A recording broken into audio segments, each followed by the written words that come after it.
Hello student, हमारे YouTube channel में सभी का स्वागत है। तो हम आज इस वीडियो में बहुत ही इम्पॉर्टेंट और बहुत ही इंटरेस्टिंग और बहुत ही हेल्पफुल वीडियो लेकर आए हैं, जो कि क्लास 6, 7, 8, 9, 10, 11, 12 मतलब क्लास 6 से लेकर के 12 तक जितने भी क्लास के स्टूडेंट्स हैं उनके लिए बहुत ही इम्पॉर्टेंट वीडियो है।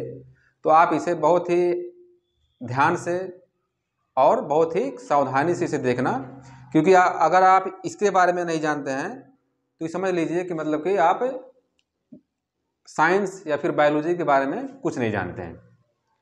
जैसा कि आप लोगों को पता ही होगा कि हम किसके बारे में डिस्कस करेंगे। तो आज हम करेंगे सेल यानी कि कोशिका के बारे में। ठीक है, तो आप जानते हो कि बायोलॉजी की सबसे छोटी जो इकाई होती है कौन होता है? सेल यानी कि कोशिका होता है। तो अगर आप बायोलॉजी या साइंस पढ़ रहे हो तो उसमें क्या है, सेल पहला चैप्टर तो सेल ही होता है।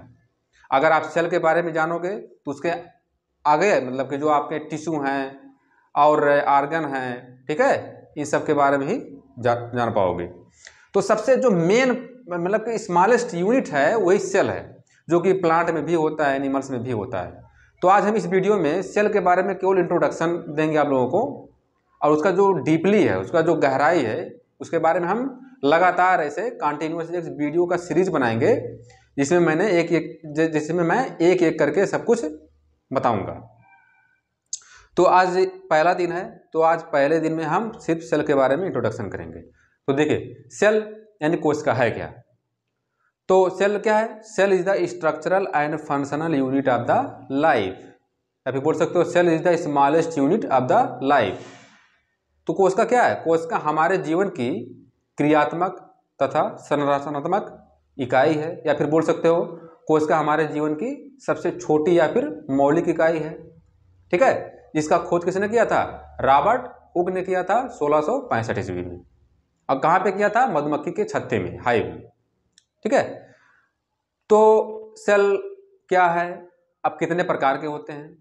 सेल मेनली 3 प्रकार के होते हैं। अगर देखा जाए तो सेल मेनली 3 प्रकार के होते हैं। पहला हमारा क्या है? केंद्रक के आधार पर। पहला हमारा केंद्रक के आधार पर, on the basis of the nucleus. दूसरा हमारा है संरचना के आधार पर, on the basis of the structure. और तीसरा क्या है? कोशिका संख्या के आधार पर, यानी कि सेल नंबर के आधार पर। तो 3 तरह के कोशिका होते हैं, सेल होते हैं। पहला है केंद्रक के आधार पर, दूसरा आपका है संरचना के आधार पर, और तीसरा आपका है कोशिका संख्या के आधार पर, नंबर के आधार पर। तो 3 तरह के कोशिका हैं। अब देखिए, इसमें केंद्रक के आधार पर अगर देखें तो 2 तरह के होते हैं। पहला हमारा प्रोकैरियोट और दूसरा है यूकैरियोट। तो आप लोगों को पता होगा कि प्रोकैरियोट और यूकैरियोट क्या है, तो हम इसमें बता रहे हैं आप लोगों को। देखिए, हम संधि विच्छेद कर रहे हैं। पहला हम बताएंगे प्रोकैरियोट। तो देखिए, प्रो का मतलब क्या होता है? प्रिमिटिव। क्या होता है? प्रिमिटिव मतलब कि अविकसित, अविकसित। उसके बाद में कैरियन। कैरियन का मतलब क्या होता है? कैरियन का मतलब होता है केंद्रक, यानी कि न्यूक्लियस। ठीक है, तो ऐसे कोशिका या फिर ऐसे सेल जिनका केंद्रक पूरी तरह से विकसित ना हो। अब देखिए, विकसित क्यों नहीं है? क्योंकि केंद्रक के चारों तरफ आप जानते हो क्या होता है? केंद्रक झिल्ली होता है, यानी कि न्यूक्लियर मेम्ब्रेन होता है। तो प्रोकैरियोटिक में जितने भी कोशिका आएंगे उनके केंद्रक के चारों तरफ केंद्रक झिल्ली या फिर न्यूक्लियर मेम्ब्रेन एब्सेंट होगा। उसी को हम क्या बोलते हैं कि किस में रखते हैं? प्रोकैरियोट में। मान लीजिए, देखिए हम बता रहे हैं, ये मान लीजिए आपका सेल है, जैसे आप जानते हो अंडे के आकार का होता है, ओवल शेप। ठीक है, डबल लेयर का होता है। बीच में आपके केंद्रक होते हैं।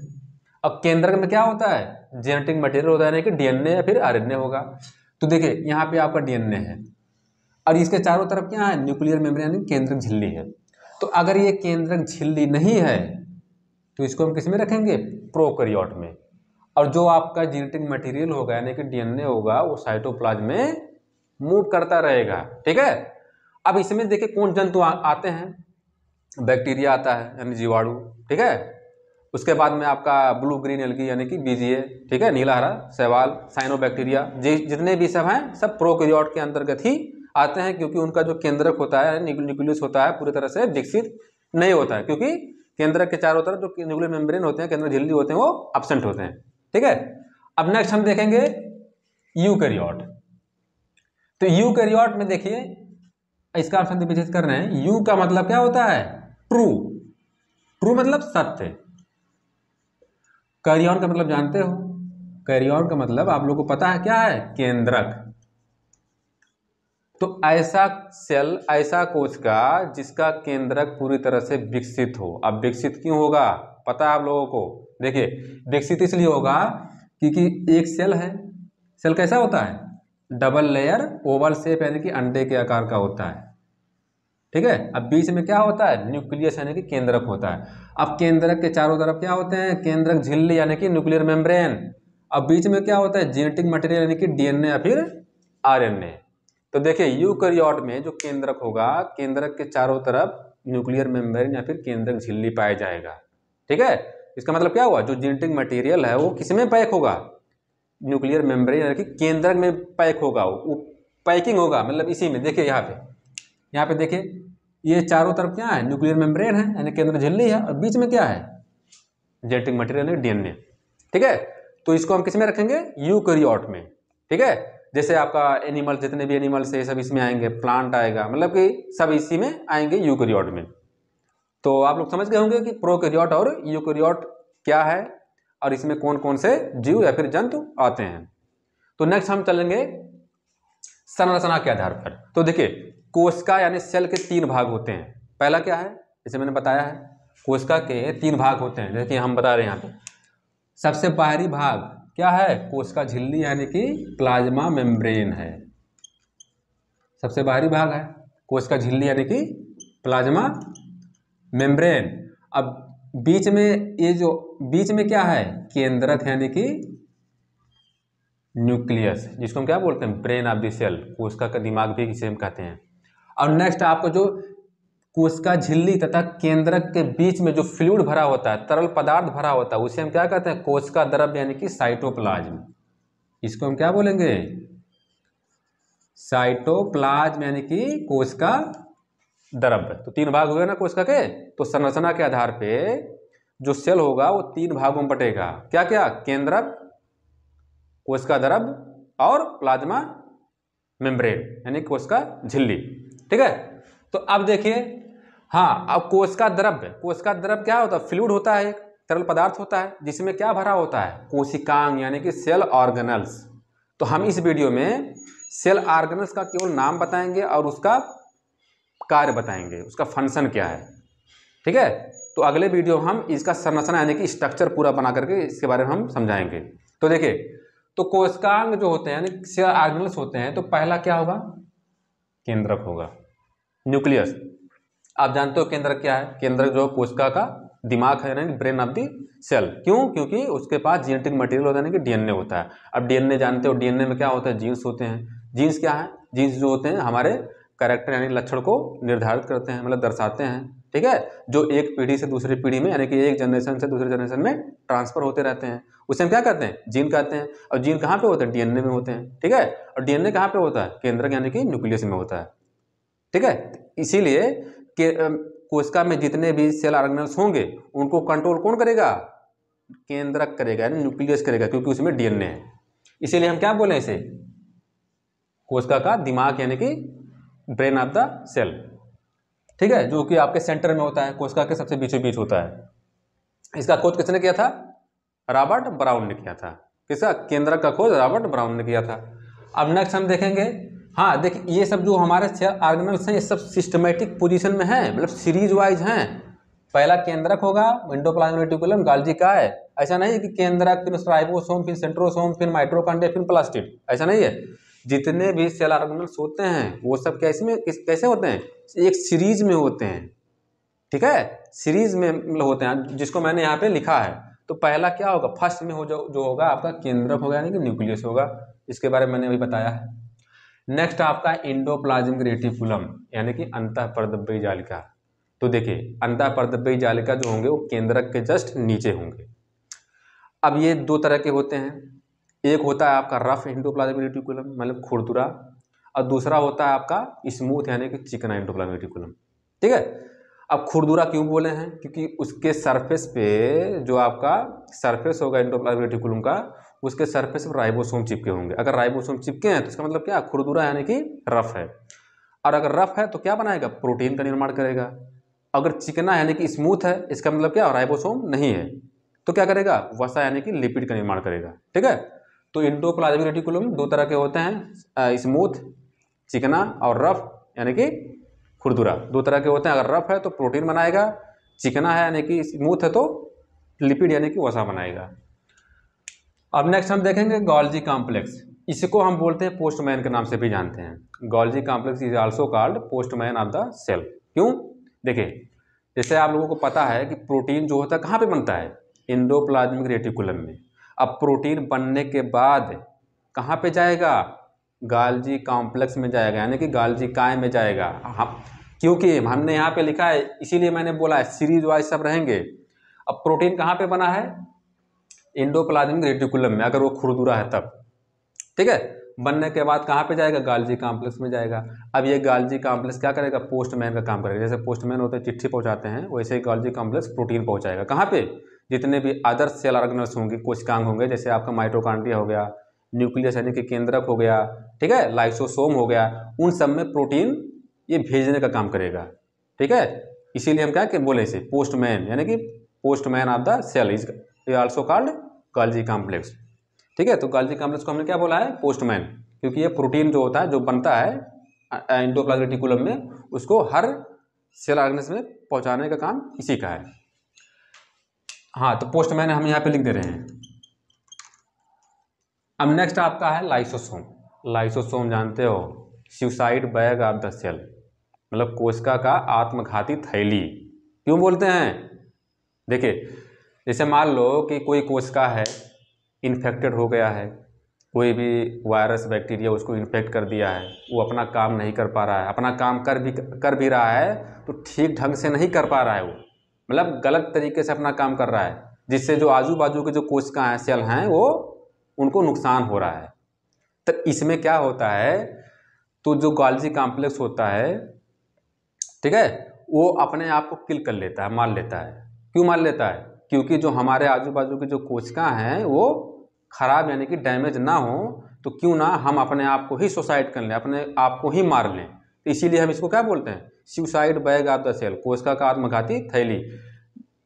ठीक है, तो मैंने बता दिया है कि मतलब कि जब कोशिका अपना काम या फिर अपना फंक्शन ठीक से या फिर सही तरीके से काम नहीं कर पाता है, तो अपने आप को क्या करता है? किल कर देता है, मार देता है और बाहर निकल जाता है। ठीक है, मैक्रोफेज जो आपका सेल्स होता है, उसको वो क्या करता है? उसको खा करके, पचा करके बाहर निकाल देता है।